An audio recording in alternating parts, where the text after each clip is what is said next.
Doktor, hindi niya pwedeng kanselahin ang laban. Pabor para kay Ipo ang labang ito. Payagan niyo na siya!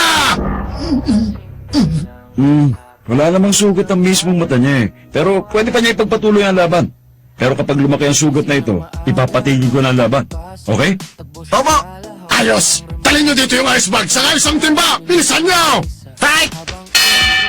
Tigil! Tapos na ang second round! Manong, mapipigilan ba natin itong sugat? Pinagpaguran ko ang pag-aanda para sa gabing ito. Malaking trahedya naman kung matatalo lang ako dito. Don't worry, Iho. Akong bahala. Relax lang. Lalagyan natin ng pamparehang sugat para tumigil ang dugo. Pagkatapos, lalagyan pa natin ng kuritas yan para hindi bumuka ulit ang sugat. Tapos kukulamin kita! Okay na ba? Tumigil nga! Magaling talaga si Tata. Hindi ko lang alam kung ano yung huling ginawa niya ha.